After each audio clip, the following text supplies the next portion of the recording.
বিসমিল্লাহির রহমানির রহিম। সকল প্রশংসা একমাত্র মহান আল্লাহ পাকের জন্য। ফতুল্লাহ ইউনিয়ন বিএনপির আয়োজিত আজকে ঈদ পূর্ণমিলনী অনুষ্ঠানের প্রধান অতিথি সাবেক সকল সংসদ সদস্য বীর মুক্তিযোদ্ধা আলহাজ মোহাম্মদ গিয়াসউদ্দিন সাহেব, আরো উপস্থিত আছেন সিদ্ধিরগঞ্জ থানা বিএনপি ও ফতুল্লাহ থানা বিএনপির নেতৃবৃন্দ ও অত্র এলাকার গণ্যমান্য ব্যক্তিবর্গ। আসসালামু আলাইকুম। সবাইকে জানাচ্ছি ঈদের শুভেচ্ছা, ঈদ মুবারক। আপনারা জানেন বিগত 17 বছর ফ্যাসিস্ট খুনি সরকার হাসিনা সরকার এর আমলে বিএনপি নেতৃবৃন্দ থেকে শুরু করে বাংলাদেশের সাধারণ জনগণ ঈদ উদযাপন করতে পারেনি ঠিক মতো। আজ 17 বছর পরে একটি সুন্দর ঈদ উদযাপন করতে পেরেছে সারা বাংলাদেশের মানুষ। তার জন্য আল্লাহ পাকের নিকট কোটি কোটি শুকরিয়া আদায় করছি।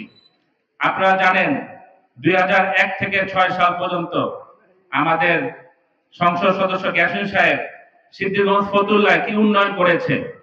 2006 সালের পরে এই ফ্যাসিস্ট খুনি সরকার বিনা ভোটের সরকারের এমপি, যাকে সারা বাংলাদেশের মানুষ গডফাদার হিসেবে চিনে, শামীম ওসমান, তিনি এই ফতুল্লাহ সিদ্ধিরগঞ্জের কি উন্নয়ন করেছেন? তিনি উন্নয়ন করেছেন সন্ত্রাস, তিনি দিয়েছেন চাঁদাবাজ, তিনি করেছেন ভূমিদস্যুতা। আর আমাদের এমপি উনি যখন ছিল, তিনি এলাকার জনগণের জন্য রাস্তাঘাট, কালভার্ট, মসজিদ, মাদ্রাসা এমন কোন উন্নয়ন করেনি যে বাদ ছিল। তাই আমরা আগামী জাতীয় ইলেকশনে আমরা ভালো মানুষকে নির্বাচিত করব। এখনো বিদেশ থেকে এই ফ্যাসিস্ট খুনি সরকার ষড়যন্ত্র অব্যাহত রেখেছে। তাই আপনাদের কাছে অনুরোধ থাকবে আমার, এই ষড়যন্ত্র মোকাবেলা করার জন্য সবাই ঐক্যবদ্ধ থাকবেন এবং আগামী ইলেকশনের জন্য আপনারা এখন থেকে প্রস্তুতি নিন। সবাইকে ধন্যবাদ জানাচ্ছি। সবাই ভালো থাকুন, সুস্থ থাকুন। বাংলাদেশ জিন্দাবাদ, বাংলাদেশ জাতীয়তাবাদী দল বিএনপি জিন্দাবাদ, তারুণ্যের অহংকার তারেক রহমান জিন্দাবাদ। আসসালামু আলাইকুম।